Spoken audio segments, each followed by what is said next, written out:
Buxgalterlarning asosiy 10 ta termini. Bugun hamma 10 ta terminni ko'rib o'tamiz. Assalomu alaykum. Ana endi 6-terminologiyaga yetib keldik. Bundan oldin mana shu 5 ta terminologiyani to'liqligicha ko'rib o'tgandik. Videoni opisaniyada yozib ketaman. Kim ko'rmagan bo'lsa, kirib aynan shu terminologiyalarni ko'rib olinglar. Yangi boshlayotganlar uchun, hali buxgalteriyani tushunmay ishlayotganlar uchun yoki adinasi qirollari uchun aynan shu terminologiyalar juda ham kerak bo'ladi. Bugungi 6-terminologiyamiz aynan amortizatsiya hisoblanadi. Amortizatsiya nima? O'zi u buxgalteriya terminimi yoki bu ham qaysidir fandan o'zlashtirilgan terminologiya hisoblanadimi? Aynan amortizatsiya degan tushuncha bu amortizator fizik terminologiya bo'lib, biz mashina haydaydiganlar bu narsani yaxshi tushunishadi. Amortizatorni vazifasini bajaradigan. Ya'ni asosiy vositalar amortizatsiyasi degan tushunchadan ko'ramiz. Buni eskirish ham deb yuritishadi.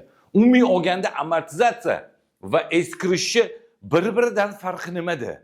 Nimaga bu terminologiyalar bir-biriga o'xshash bo'lgan hisob bilan yuritiladi? Eskirish deganda, misol uchun bir narsa sotib oldingiz. 100 millionga avtotransport vositasini oldingiz. U 2 yildan keyin 40 millionga eskirdi. Uni narxi 60 million bo'lib qoldi. Endi u 40 million chiqib ketishi, ya'ni prosta qani 40 million desa, yo'q bo'ldi, eskirdi-da deyishimiz aynan eskirish degan terminologiyani oladi. Amortizatsiyani vazifasi nima? Mashinalarda eslaylik, amortizatori nima vazifani bajaradi? Mashina ketayotgan paytda yamaga tushsa, kuzov balonga yaqinlashganda amortizator uni qaytarib joyiga qo'yib qo'yadi mashinani. Demak, xuddi shu vaziyat 100 million so'm pul aynan narsa olganingiz, u 40 millionga eskirdi. Hozirgi mashinaning narxi 60 million turadi, lekin siz ko'rsatgan xizmatingiz, sotgan narsangiz, tovarlaringizni ustiga qo'yganingizda shu pulni 40 millionni, misol 2 yil ichida 20 mingta narsa sotdingiz yoki 20 ming dona xizmat ko'rsatdingiz. O'sha 40 millionni 20 mingga bo'ladigan bo'lsa, ustida qancha bo'ladi? 200 so'mdan bo'ladimi? Aynan 200 so'mdan ustida o'tirishi o'sha mahsulot, misol uchun o'zi 1000 so'mlik mahsulot amortizatsiyani hisobiga 1200 tannarx bo'lib qolganda, shu 200 so'm qaytib kelishi amortizatsiya deyiladi. Ya'ni eskirgan pul sizni hisob raqamingizda aks ettirilishi aynan amortizatsiya deb yuritiladi. Buxgalteriyada bu narsani to'g'ri tushunib olish kerak. Biza qaysidir vositani sotib olgan moddiy qiymatliklarimizni amortizatsiyalayapmizmi? Demak, u pul ko'rinishida qaytib kelayotganini bildirib o'tadi. Umumiy olganda amortizatsiya tushunchasi bu buxgalteriya terminologiyasi bo'lgani bilan, termini sifatida kirgani bilan umuman boshqa ma'noni anglatib, sizlar tushunib olishingiz uchun oson bo'lgan temada shunaqa qilib yuritiladi. Biror narsa korxona xarid qildi, o'zi uchun o'zi ishlatyapti, u amortizatsiyalanyapti. O'sha amortizatsiyalandi degani nimanidir ustida pul qo'yilib, o'sha pul qaytib kelayotganini anglatib o'tadi. Umumiy olganda biza amortizatsiya degan tushunchada shuni tushunamiz. Hattoki mana shu daftar ham amortizatsiyalanadi. Xo'p, endi agar qanaqadir amortizatsiya to'g'risida savolinglar bo'lsa, bemalol kommentariyada yozib ketsanglar bo'ladi. Muammo emas. Keyingi terminimiz aynan daromad deb yuritiladi. Buxgalteriyada bu eng ehtiyot bo'lishimizni lozim bo'lgan terminologiya hisoblanadi. Chunki korxonani daromadi nima degan savolga ko'pchilik rahbarlar ham, hattoki buxgalterlar ham tushunmagani natijasida avansi butunlay yo'qotib yuboramiz. Hisob raqamimizga tushgan pulni hammasi daromad deb e'tirof etilmaydi. Daromad bo'lib qachon bo'ladi? Siz pul oldingiz, o'sha pulga yo ishini qilib berdingiz yoki narsasini berib yubordingizmi? Ana shu narsa daromad bo'ladi. Oddiyroq misolda tushuntirib beradigan bo'lsam, mana men ruchkani 2000 so'mga sotib oldim. Klientga 3000 so'mga sotdim. Endi klient menga 3000 to'lab qo'ydi, lekin men ruchka bermadim. Bu daromad emas. Bu qarz. Bu daromad hisoblanmaydi. Endi 3000 so'm to'ladi. Ana men unga ruchkani berganimdan keyin ana o'sha 3000 daromad deb e'tirof etiladi. Ungacha u daromad emas. Ungacha u korxonani puli emas, u birovni puli. 20 ta avansni qabul qilib olib, 20 ta avans bilan yashash bu umuman noto'g'ri bo'lgan tushuncha. Biz bu narsani to'g'ri tushunishimiz kerak. Hozirgi kundagi rahbarlar aynan daromad degan tushunchada avans degan tushunchani olib kiryapti. Ya'ni setivoy marketingga o'xshab ishlash prinsipi. Birovdan keladi, birovga beriladi. Yo'q. Ko'pincha do'konlarda ham ko'ramiz buni. Hamma do'konni aytmayman. Aynan do'konlarda ko'radigan narsamiz kartoshka sotib, jvachkachiga pulni berib oladi. Jvachka sotib, pomidorchiga pulni berib oladi. Pomidor sotib, sokchiga pulni berib oladi. Umuman olganda qaysi yo'nalishida qancha daromad qilayotganini hisob-kitobida buxgalteriya oqsoqlanishni boshlab, bilasizlarmi bo'ladi. Taxminan ustiga 2% qo'ygan bo'lsa kerak degan tushuncha keladi. Bu buxgalteriya botqog'i deyiladi va rassomlarning eng chiroyli rasmlaridan biri hisoblanadi. Shuning uchun daromadni to'g'ri hisoblashimiz kerak. Buxgalteriya terminologiyasida ham daromad degan tushunchani nimaligini bilishimiz kerak. Narsalar keldi. Aynan bu kelgan narsalarni faqatgina sotib bo'lganingizdan keyingina o'sha narsa daromad hisoblanadi. Oldindan kelib tushgan pul bu daromad emas. Shuni to'g'ri tushunib olishimiz kerak. Toki xizmatni ko'rsatdik yoki bo'lmasam narsani sotganimizdan keyin shu pullar bizning daromadimizga aylanadi. Umuman olganda pul kelmagan taqdirda ham siz narsani sotib yordingizmi? Bo'ldi. O'sha daromad deb e'tirof etiladi. Oddiyroq misoldan o'sha ruchka. 2000 ga ruchkani oldim. Men buni 3000 ga sotyapman. Menga hali pul to'lamadi. Men bu 3000 so'mlik narsani chiqarib yordim. Ana o'sha 3000 so'mlik narsani chiqarishim bilan shu 3000 to'laganmi, to'lamaganmi bunga bu aynan daromad deb e'tirof etiladi. U 1000 so'm to'lagan taqdirda ham bizning daromad 3000 bo'ladi buxgalteriyada. Shu joyda o'zimizni to'g'ri tushunib olishimiz kerak. O'zimizni buxgalteriyamizni to'g'ri baholab, to'g'ri yuritib, to'g'ri olib borishni o'rganib olaylik. Yana daromadni nimadir tushunmasanglar, bemalol kommentariya sizlar uchun ochiq. Keyingi terminologiyamiz bu aynan xarajat. Demak, xarajat degan tushunchada biza xarajatlar deganimizda umuman olganda korxonani xarajatlari yoki odamni xarajatlari bu aynan faoliyatiga daxldor bo'ladigan xarajatlar tipiga kiradi. Faoliyatga daxldor bo'lmagan xarajatlar bu daromad deb e'tirof etiladi. Nima sababdanligini hozir tushuntirib o'taman. Xarajat nima? Xarajat bu bizdan chiqib ketgan va uni o'rniga yo olingan xizmat yoki bo'lmasam olingan tovar hisoblanadi. Umuman olganda biza mana ruchkani 2000 ga olganimiz, bu ruchkani 2000 so'm bizning xarajat hisoblanadi. Chunki biz buni olishimiz uchun xarajat qildik. Nimaiki pul ko'rinishida, tovar ko'rinishida chiqib ketadigan narsalar aynan xarajat bo'ladi. Faqat faoliyatga daxldor bo'ladigan narsalar. Korxonani texi bor yoki korxonani mashinasi bor. Korxonani mashinasiga moy quydik. Korxonani mashinasiga, aynan korxona uchun xizmat qiladigan mashinaning ichiga quygan moyimiz korxonamizning xarajati hisoblanadi. Lekin korxonamizga aynan xizmat ko'rsatilgan hisoblanadi u holatda. Ana endi katta xolamni mashinasiga moy qo'yadigan bo'lsam, bu xarajat emas. Bu korxonani xarajati hisoblanmaydi. Nima sabab degan tushunchaga to'xtalib o'tamiz. Aynan bu terminologiyada xarajat faqat faoliyatga daxldor. Qachon biz katta xolamni mashinasiga moy qo'yaman? Qachonki pulim oshsa, qachonki daromadim ortiqcha bo'lsa yoki foydam ortiqcha bo'lsa. Aynan shu holatda men kimgadir mana daftari olib berdimmi? Mana shu bloknotni olib berdimmi? O'zimning korxonamga umuman daxli bo'lmagan narsani. Demak, u men daromadim ko'pligidan qilyapman bu narsani. Shuning uchun ham bu korxonaning xarajati deb e'tirof etilolmaydi. Korxonaning xarajati korxonaning o'ziga tegishli bo'lishi kerak. Korxonaning o'zidan bo'lishi kerak bu narsa.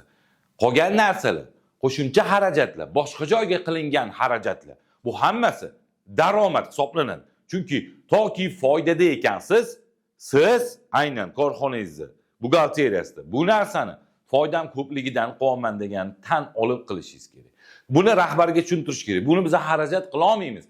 Biza misol uchun katta xolamni bolasiga kontrakt to'lab bersam yoki tog'amni bolasiga yoki o'zimni bolamga kontrakt to'lab bersam, maktabiga to'lab olsam, oyligimdan emas, korxonani pulidan to'lasam, demak, bu narsa meni korxonamga daxli yo'q. Ana o'sha to'lagan summamdan soliq to'lashga rozi bo'lsangiz, bemalol to'lab olavering degan tushunchani tushuntirib o'tishimiz kerak. Ana shu narsa xarajat deb e'tirof etiladi.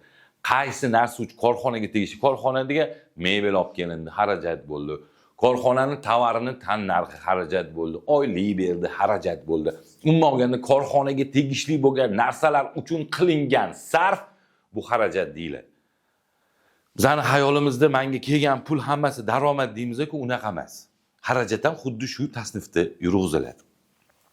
Shuning uchun biz xarajatlar degan tushunchada to'g'ri, ongli ravishda bu narsani tushunishimiz kerak. Keyingi terminologiyamiz bu foyda. Aynan foyda. Foyda bu nima? Foyda bu butun qilgan daromadlaringizni, ya'ni sotgan narsalaringiz, ko'rsatgan xizmatingiz, tushgan pul emas, yana nima aytaman. Toki siz daromad qilmagunizcha o'sha daromad deysizlar, daromad nimaligini, o'sha daromadlaringizdan aynan shu narsalar uchun qilingan xarajat foyda bo'ladi. Boshqa narsa uchun emas. Misol uchun, kartoshka oldingiz, aynan ruchka oldingiz, ruchkani ustiga qo'ydingiz, sotdingiz. Ruchkani olib kelishga misol uchun 100 so'm xarajat qilgansiz, yana bir narsa qilgansiz 2000 ga, bu umuman olganda 2500 ga tushdi. 3000 ga sotdingiz. Ana o'sha 500 so'm foyda bo'ladi. U daftarni ham olib sotganingizdan alohida foyda hisoblanadi. Faoliyat turida xuddi shu narsani to'g'ri tushunib olishimiz kerak. Aynan faoliyatda aylanayotganda foyda bu aynan shu mahsulot uchun qilingan daromad bilan aynan shuni xarajati. Foyda solig'i to'g'risida gapirmayapman.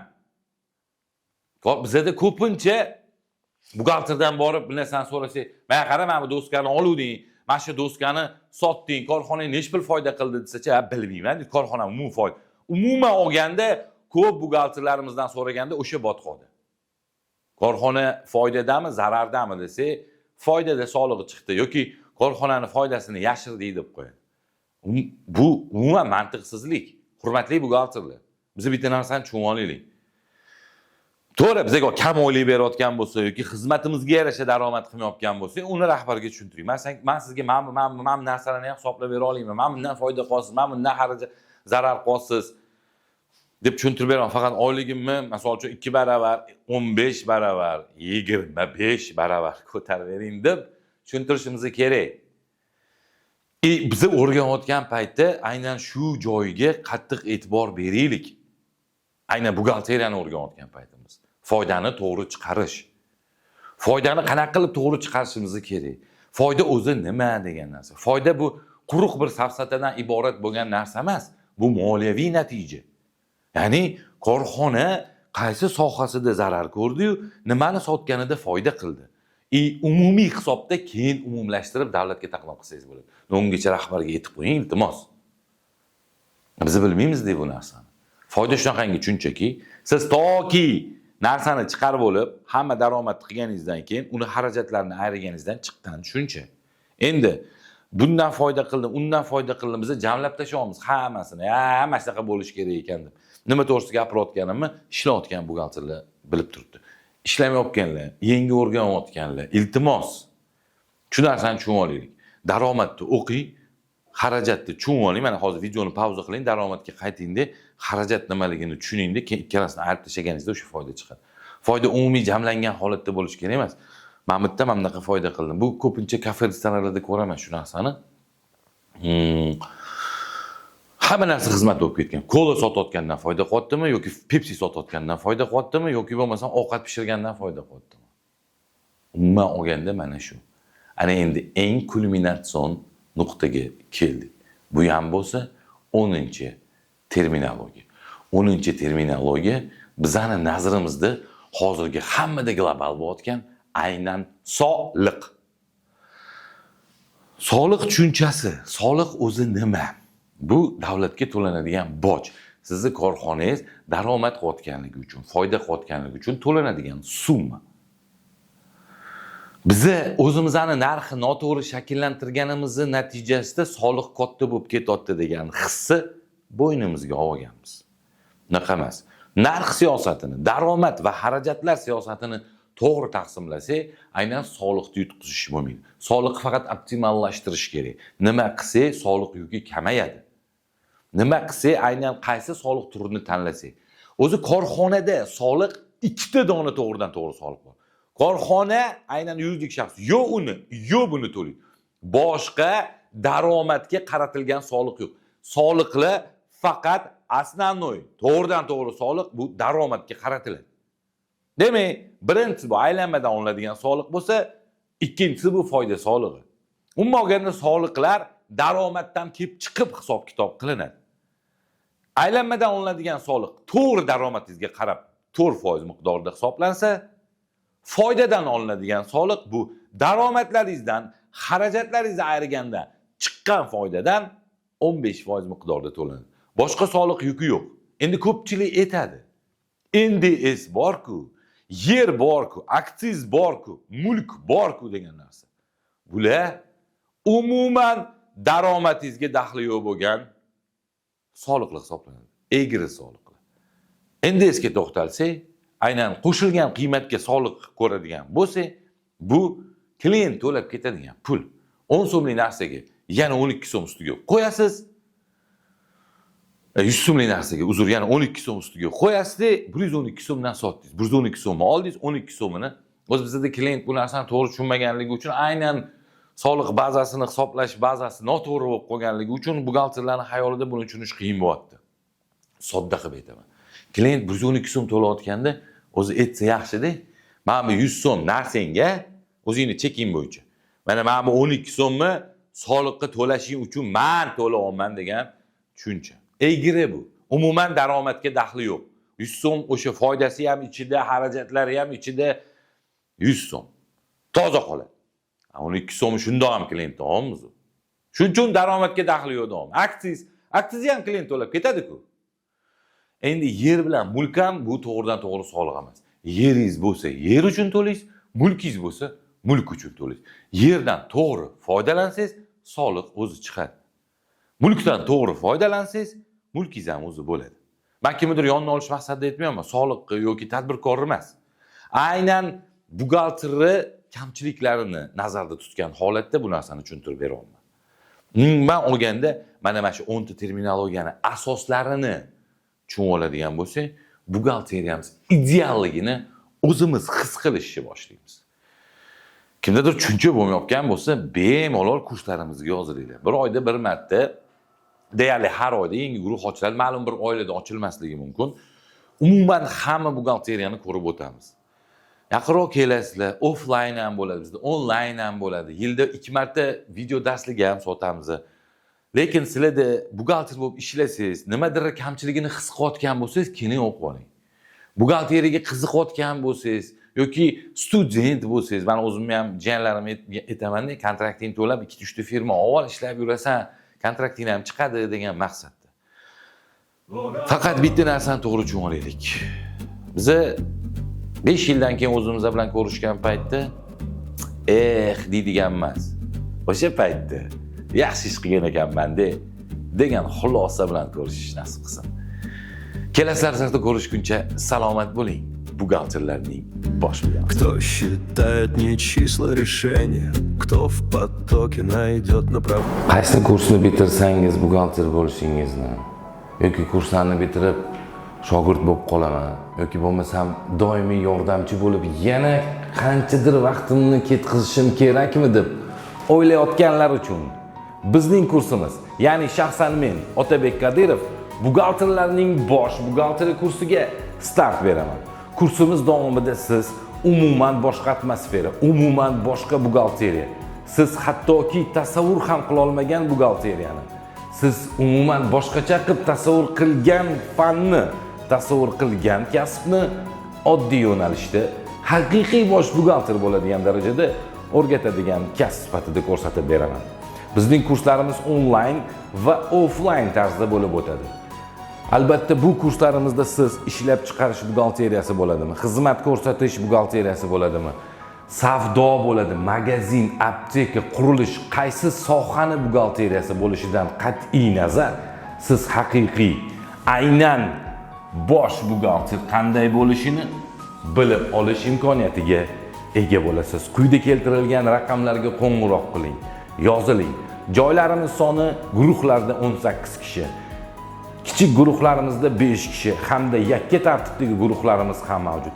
Agar siz ishlayotgan buxgalter bo'lsangiz ham tashrif buyurishingiz mumkin. Nimadir hisobotlarni qila olmayapsizmi?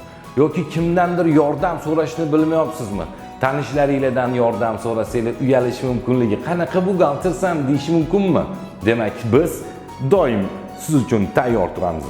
Shaxsan o'zim o'tadigan kurslarim, ya'ni buxgalterlarning bosh buxgalterida siz kimningdir shogirdi emas, kimningdir yordamchisi emas, aynan bitirishingiz bilan bitta bo'ladimi, 10 ta bo'ladimi, 15 ta bo'ladimi yoki o'zingiz shogird olib 20 ta 30 ta firma qilasizmi? Bu sizning ixtiyoringizda. Siz albatta buxgalterlarning bosh buxgalteri bo'lishingiz kafolatlanadi. Hech qanday muammolarsiz, nazariyadan ancha uzoq. Buxgalterlar haqiqatdan ham qanday ishlashini bilmoqchi bo'lsangiz, biz birinchi darsdan sizni korxonada buxgalter qanday bo'lishini o'tkazib ko'rsatishni boshlaymiz. Hujjatlar bilan ishlashni boshlaysiz. Buxgalteriya qilishni, hisobotlar topshirishni, rahbarga, soliqqa nima deyish kerakligini, provodkalarni hammasini, umuman kelajakda qayerdadir qoqilishingiz mumkin bo'lgan joylardan aylanib o'tishni ko'rib o'tamiz. Buxgalterlarning bosh buxgalteri kursimiz boshqalardan farqi biz nazariyadan ancha uzoqdamiz. Har bir qilayotgan, hisoblayotgan narsamizni hozir trendda bo'lgan 1S programmasida qanday o'tilishi, qanday joylanishi, biz qo'lda hisoblagan hisobotlarimiz 1S'da qanday aks ettirilishini ko'rib o'tamiz. Umumiy hisobda 7-darsning o'zidayoq siz 6 milliard, 7 milliardlik tashkilot, ya'ni ishlab chiqaruvchi tashkilotni bemalol balansini chiqarishingizni shaxsan o'zim kafolatlab beraman. Demak, quyida keltirilgan raqamlarga qo'ng'iroq qiling, yoziling. Biz kursimizga, ya'ni buxgalterlarning bosh buxgalteri kursimizga start beramiz. Onlayn va offlayn tartibda bo'ladi. Yana bir narsa, biz har bir darsni video tasmalarga olamiz va bu darslar albatta sizga yuboriladi. Kelajakda ham qandaydir savollar tug'ilib qolsa, shu darslikni ko'rib, yana esingizga tushirish imkoniyati mavjud bo'ladi. Guruhda, yakka tartibda yoki kichik guruhlarda o'qimoqchi bo'lsangiz, qo'ng'iroq qiling. Siz albatta kelajakda eng zo'r buxgalterlarning eng zo'ri bo'lishingizga ishoning. Biz albatta bu narsani ta'minlashimizga ishonamiz. Kelajakda ko'rishguncha salomat bo'ling, bo'lajak buxgalterlar.